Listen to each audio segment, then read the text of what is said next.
Hi everyone, Stefan here. It's Tuesday, so we are going to continue the series on Tigran Petrosian. We are going to cover the last game that was recorded at the 1944 Georgian chess championship when Petrosian was 15 years old. Now, the championship was won by Vladas Mikenas. I'm not really sure what Petrosian's exact score was, but he didn't do that well. He wasn't among the tournament winners. Okay, and in this game he faced Andrey Smorodsky, who wasn't a very strong player.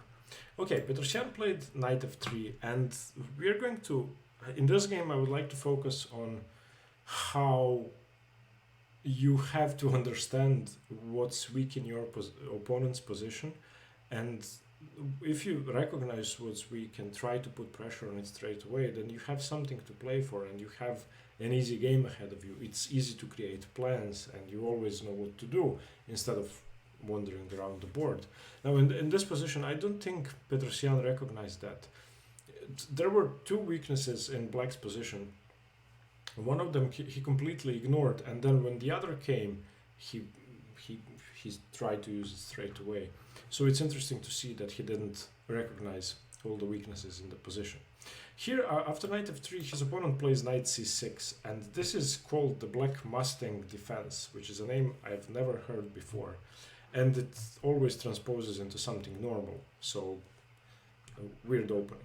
c4 by Petrosian, e5, and now we get into the King's English normal 4 knights after knight f6. Now here there are a ton of moves for white: g3, e3, a3, e4, d3. You can play a million different setups. I don't want to get into the theory here. Petrosian plays d4, which is an opening choice played by brave players, and here's why. It allows Black to ruin White's pawn structure and to give up the bishop pair, and long term Black should be much better, but short term White has the bishop pair and starts attacking. So here's what happens. After e d4, knight d4, usually players with Black play bishop c5, and after knight c6, for example, takes. In this position, White obviously doesn't want to trade queens because his pawn structure is ruined. So that's what White is hoping to get, basically. Other than that, after bishop to b4, White needs to play a bit more precisely and not exchange on c6. He plays bishop g5, and after something like this, you can see what Black's idea was. His pawn structure is ruined, and the variations get quite complicated. But after d4, e takes d4, knight takes d4, Petrosian's opponent played bishop c5, which is far less challenging because it doesn't threaten to take on c3. So White basically got away with his d4 pawn break, which is usually punishable with bishop b4.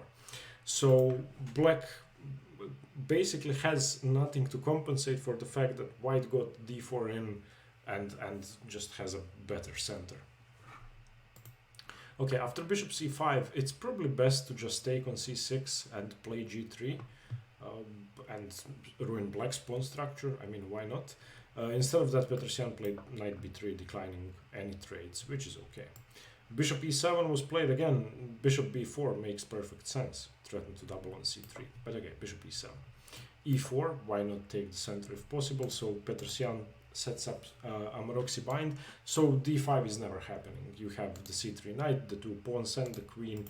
And if d5 is never going to be played, then Black is going to have to waste the tempo on d6 to open the bishop up, or he's going to have to play b6, bishop b7, which with the pawn on e4 really isn't good. So already Black has some issues developing. Here he castles, and Petrosian plays bishop e2. Now, you could play f3 and go for queenside castling, but that would be far too risky, I think. So the idea of a Yugoslav attack with the Maroczy bind, which this could occur in a Sicilian.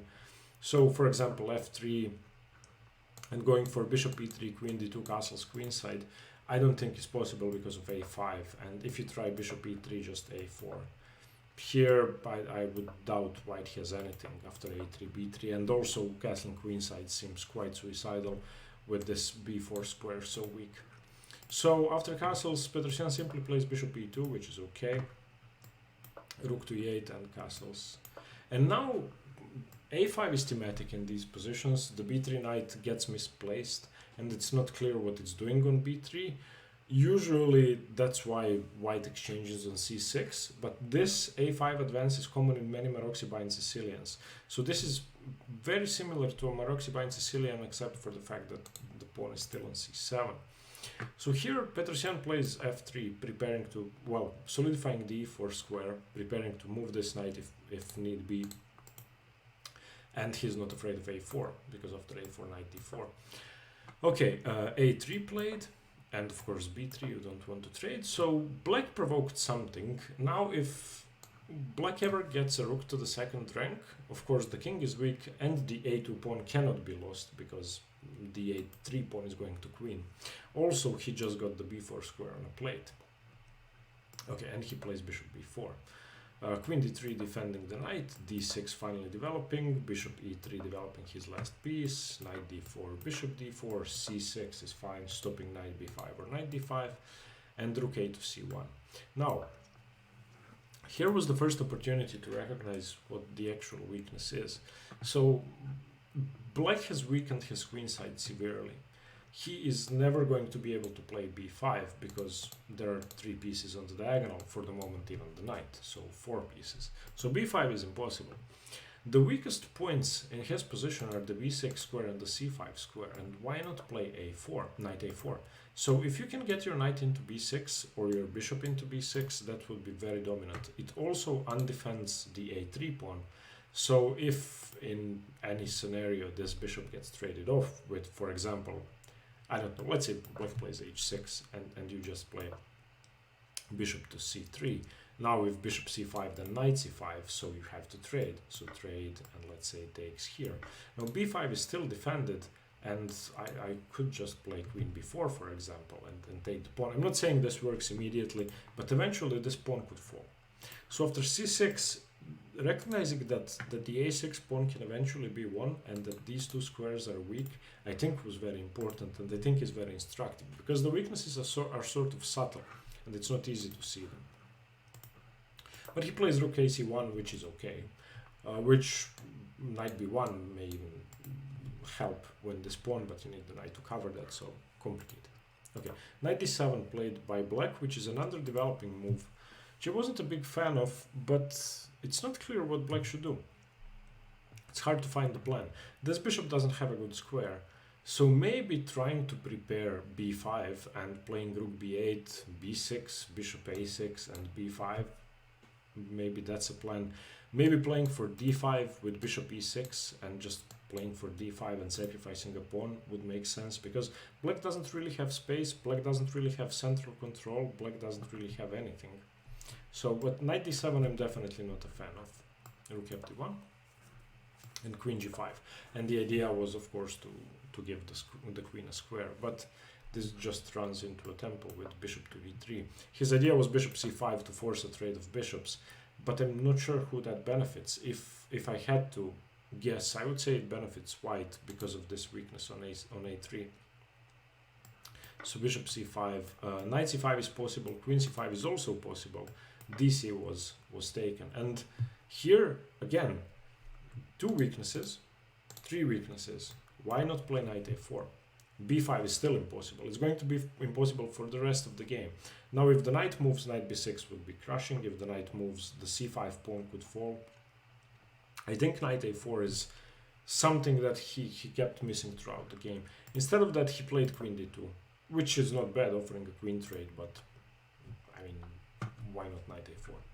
Queen g6, the trade declined by black, and that now allows f4, which of course threatens to expand further and could cramp black even more. The idea is, I think, to play f5 and to block in this bishop, or to just leave the pawns where they are to deprive the knight of the e5 square until the knight moves, and then play f5 to block in the bishop and to make sure the knight doesn't jump into e5 straight away. In any case, very good central control and a lot of good pieces for white. Black plays f5, which, I mean, it's hard to find a move for black. If you play knight f8, I play f5. If you don't play knight f8, where is your bishop going? If your bishop doesn't move, why is your rook on a8? If you move your knight, I play knight a4. If you don't move your knight, your bishop is stuck. So I don't know what the engine says, maybe it's not lost, but it's very hard to play. So f5 is an understandable human move. e5 played. Now knight f8. And in this position again, knight a4. Now there's no way to defend. You would have to play knight e6, and after knight e6, there's a great idea here, which I don't think you can stop. I'm going to play rook c3, I'm going to play rook g3, and then I'm going to play bishop f3, and everything is going to be attacked. So I'm threatening knight b6, bishop c6, rook g3, maybe queen d6, maybe rook d6. So an absolutely crushing position. Instead of that, Petrosian plays queen e3, which is not bad. It attacks the pawn. If you play b6, I play knight a4. It also gets away from the d file, and it also maybe makes bishop f3 stronger. So it's not a bad move. Knight e6. Now finally knight a4. And in this position, rook a5 was played, defending the pawn by force. Of course, b6 fails to knight b6, but it just looks ugly. This rook is very bad.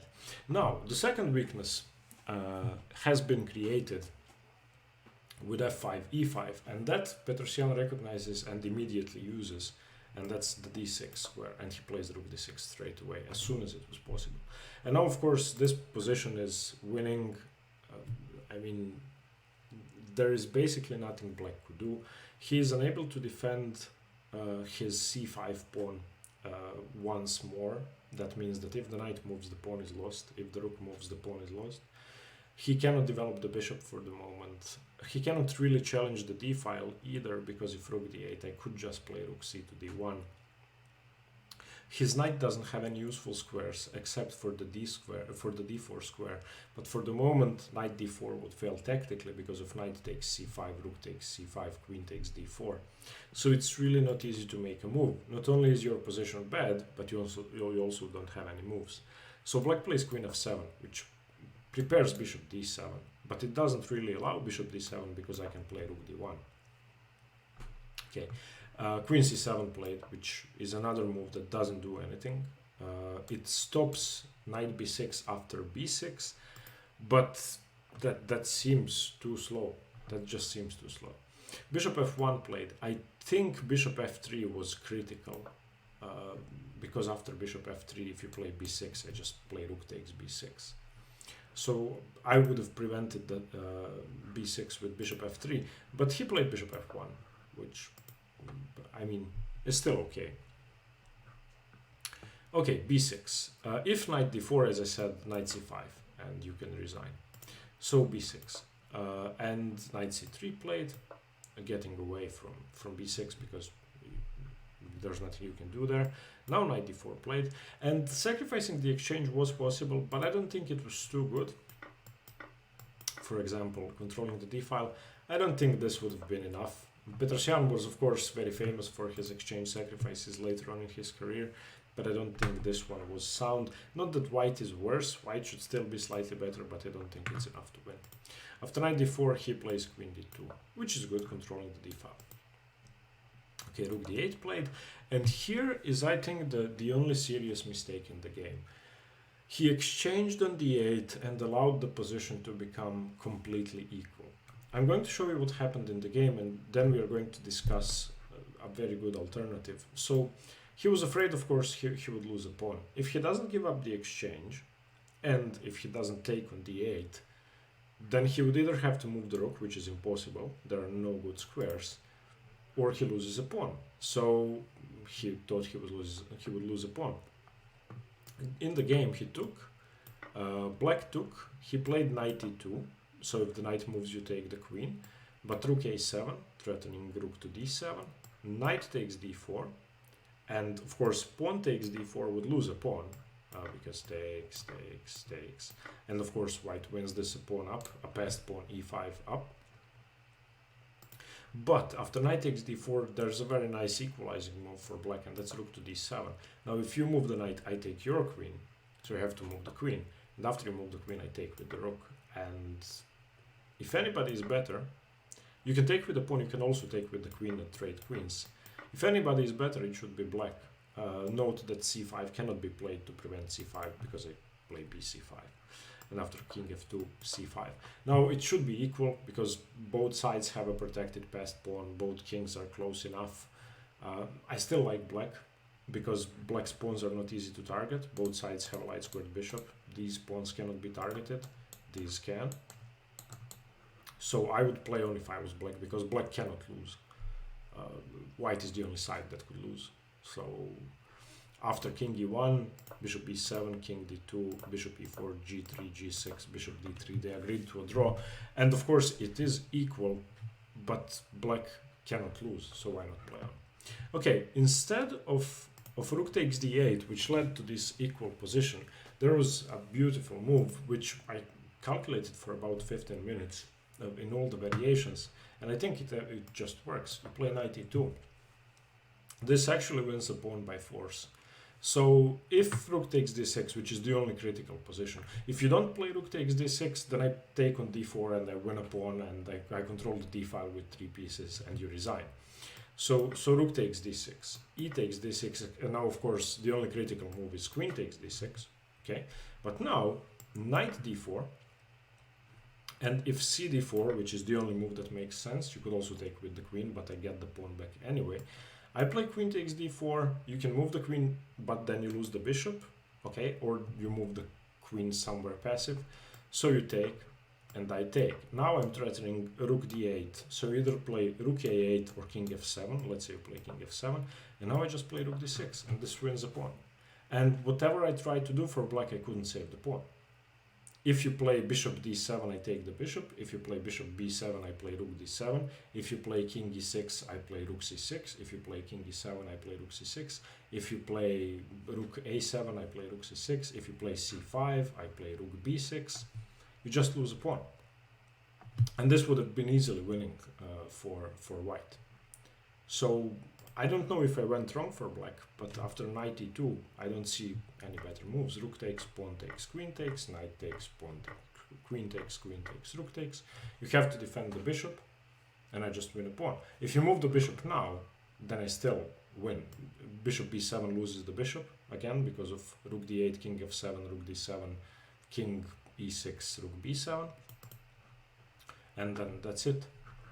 So he lost his opportunity to win because he failed to calculate near the end and exchange the rook.